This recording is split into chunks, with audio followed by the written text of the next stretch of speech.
mes soeurs, généralement dans la vie, il y a deux types de personnes qui conseillent. Mais le premier type, c'est des gens, ils voient parfois les gens faire le mal, mais ils sont hésitants, de peur qu'on les juge, de peur qu'on dise qu'ils exagèrent, de peur qu'on dise qu'ils sont en train de juger les gens. Ils voient parfois les choses qui ne sont pas bien, mais ils s'abstiennent de parler.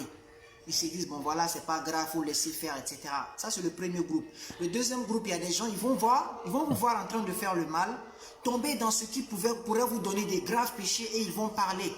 Peu importe ce que les gens vont penser, peu importe qu'on dise qu'ils sont en train de juger les gens, eux, ils savent que leur intention, c'est de bien faire.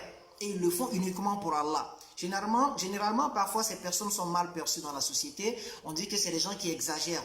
Et effectivement, aussi, il y a des gens qui exagèrent, mais on ne parle pas de cela. Mes frères, mes sœurs, qu'est-ce que j'aimerais dire ici dans cette vidéo-là? C'est de la façon dont j'ai constaté comment les gens célèbrent aujourd'hui les moments de joie en islam. Que ce soit les fêtes, puisque la fête vient de passer, que ce soit les baptêmes, que ce soit les mariages. Ce sont des moments de joie, de partage entre familles et entre amis, etc. Est-ce que vous savez d'abord pourquoi en islam nous n'avons que deux fêtes? En islam, nous n'avons que deux fêtes religieuses. Je ne parle pas des petites fêtes comme on organise entre amis au travail, ou bien, etc.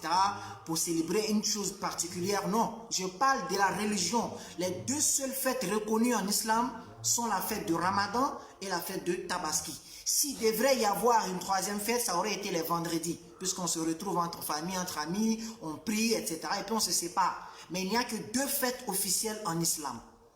Vous savez pourquoi? Pour la simple raison que Allah veut rappeler aux croyants, aux musulmans, que dans ce bas monde-là, il n'est pas ici pour s'amuser, pour s'oublier et faire des choses qui pourraient le plonger dans les péchés. Vous voyez, il y a d'autres religions où il y a des fêtes à n'en point finir, chaque fois ils ont des célébrations. Mais chez nous en islam, nous n'avons que deux fêtes. Et ces deux fêtes-là interviennent après des moments de pénitence et de souffrance. La première fête vient après 30 jours d'adoration intense, où tu as faim dans la journée, la nuit tu as sommeil, tu ne dors pas parce que tu pries, tu lis le Coran, tu fais les askars, et après ces 30 jours-là, Allah te dit il faut souffler. C'est la fête, il faut te détendre, il faut t'amuser, mais en respectant strictement les règles d'Allah. Et la deuxième fête aussi, ça intervient après les 10 jours comment on appelle, de pèlerinage, où les gens souffrent, les gens se déplacent, les gens veillent, ils font des choses. Et après cela, Allah leur accorde le moment de souffler dans la fête et qui s'étend au reste des musulmans dans le monde. Donc voici les deux fêtes qui interviennent après des moments de souffrance. C'est pour dire aux musulmans que dans ce bas monde-là, vous n'êtes pas ici pour vous amuser en tant que tel. Le repos éternel, où il n'y aura plus d'adoration, il n'y aura plus de limites, il n'y aura plus d'interdictions, etc. C'est lorsque tu vas avoir ton accès au paradis. Là-bas, tu es libre de faire, Allah même te donne carte sur table, fais ce que tu as envie de faire, il n'y a plus de limites. Mais tant que tu es dans ce bas monde-là, il faut savoir que tu as des limites. Mais ce qui est le plus choquant, ce qui m'a poussé à faire cette vidéo-là, c'est que je constate que ces moments de fête qu'Allah nous donne, nous accorde pour nous amuser, on utilise cela pour commettre l'un des pires péchés en islam.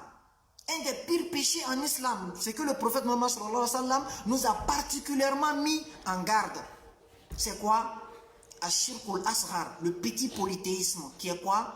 L'ostentation, le fait de se faire voir. Les gens utilisent les moments de joie qu'Allah leur accorde, que ce soit à la naissance d'un bébé, quand ils veulent célébrer leur baptême, c'est dans l'ostentation. Quand c'est le mariage, quand ils veulent célébrer leur mariage, c'est dans l'ostentation. Quand la fête intervient pour célébrer la fête, c'est dans l'ostentation. Alors que le prophète sallallahu alayhi wa sallam nous avait particulièrement mis en garde. Il dit akhwafu ma akhafu alaykum, l'une des choses pour lesquelles j'ai peur pour vous, ma communauté, ashirkul asghar, c'est de tomber dans le petit polythéisme. Et les gens lui ont demandé, mais c'est quoi le petit polythéisme? Il dit c'est Ariya, le fait de se faire voir. C'est l'un des pires péchés en islam. Aujourd'hui, quand on te dit qu'il y a la fête, C'est un moment de joie. C'est un moment de porter des beaux vêtements, d'aller saluer les parents, de manger, de boire, de s'amuser, mais toujours en se rappelant qu'on est musulman. Il y en a qui sortent de ce cadre-là et qui s'autorisent tout. Toi, tu prends 30 jours de jeûne, de souffrance, et le jour de la fête, tu viens mettre fin à tous tes mérites, si tu es une femme, en entrant dans des vêtements purement extravagants, interdits en islam, en mettant des mèches qui sont interdites, en allant dans des endroits qui sont interdits. Donc tu as passé 30 jours de recueil et d'adoration pour aller tout détruire en un jour. Quand on te dit que c'est la tabaski, c'est la même chose. Les gens vont se mettre dans des choses pour commettre ce qu'on appelle Ar-Riya. Regarde-moi. Inna lillahi wa inna ilayhi raji'un. Et parfois, c'est des gens qui, au jour, tu constates que c'est des gens qui, pendant même l'adoration, ils n'ont rien fourni en fait. Les vrais croyants qui sont endurants dans l'adoration, quand ils savent que c'est la fête, ils savent que c'est un moment de fête, c'est un moment aussi de takbira, de remercier Allah. Allahu Akbar, la ilaha illallah. Les gens doivent remercier Allah. Tu entends ça, tu n'entends même pas ça. Les gens se disent que c'est la fête, donc on est libre de faire ce qu'on veut. C'est en ce moment-là que les gens vont montrer qu'on a les moyens de porter de gros trucs, de se faire voir au maximum. Une chose pour laquelle le prophète sallallahu alayhi wa sallam nous avait particulièrement mis en garde. Mes frères, mes sœurs, il faut qu'on se reprenne. Comme je l'ai dit, il y a des gens qui vont vous voir commettre des péchés, ils vont se taire. Et il y a des gens qui vont vous voir commettre des péchés, ils vont parler, quitte à être jugés et être traités de compliqués. Mais Allah, lui, ses ordres restent les ordres. Il ne change pas. Ce qui est interdit avant la fête, c'est interdit pendant la fête, c'est interdit après la fête. Les interdictions restent les mêmes. L'ostentation que tu commets dans la fête, c'est le même péché que l'ostentation que tu commets avant ou bien après les fêtes. Les vêtements extravagants que tu portes dans la fête, si ça doit te rapporter des péchés, tu vas avoir des péchés.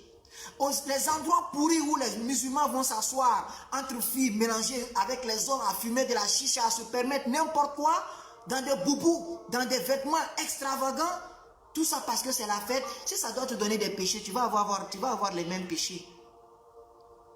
Donc il faudrait faire très attention. Il y a des moments où Satan profite de la faiblesse de l'être humain pour l'atteindre. Et c'est justement pendant ces moments-là. Tu te dis que parce que c'est mon mariage, je vais abuser, je vais voir les choses en grand, tu vas faire n'importe quoi, Satan va s'introduire. Voilà pourquoi aujourd'hui, dans beaucoup de mariages, il n'y a pas de baraka. Les gens font tout, s'amusent, alhamdoulilah, 1 an, 2 ans, 3 ans après, tu attends ces divorces. Ou bien ça devient une situation qu'on ne peut plus gérer, on est obligé de dire qu'on va se séparer. Parce que lors de la célébration du mariage, plutôt que de rechercher la baraka, les gens se sont focalisés dans l'ostentation, à vouloir faire des jaloux, à vouloir faire le match vu, des choses dont Allah n'a pas besoin. Quand c'est le baptême, la même chose, venir célébrer cela de façon ostentatoire, de sorte qu'il n'y a même plus de baraka. Wallahi mes frères, n'oublions jamais que nous sommes des musulmans. Peu importe les circonstances ou les situations, n'oublions jamais à quelle religion nous appartenons. Toujours faut t'amuser, tu peux boire et comme on appelle les choses permises, aller voir les parents, les amis, mais toujours faut avoir la peur de ne pas tomber dans l'ostentation. Parce que c'est tellement facile à l'être humain de tomber dans l'ostentation lorsqu'il est dans les beaux vêtements, lorsqu'il organise des cérémonies. En ce moment-là, il est vulnérable. En ce moment-là, Satan peut l'atteindre facilement. Et quand tu tombes dans l'ostentation, le prophète Muhammad sallallahu alayhi wa sallam dit, tu as commis ce qu'on appelle le petit shirk. Le shirk est le plus grand péché au monde. Mais le prophète dit, Ar-Riya, le fait de se faire voir, c'est le petit frère du shirk en fait. Vous voyez comment ces deux choses-là sont proches. Et toi, c'est le moment de célébration, de mariage, de fête, que tu tombes dans ce grand péché-là, par négligence, parce que tu ne veux pas qu'on te parle. Quand on te parle, tu dis que les gens sont compliqués. Donc voilà un peu ce que je voulais rappeler ici. Faisons attention, n'oublions pas à quelle religion nous appartenons. C'était votre frère Ahmad. Wassalamu alaikum.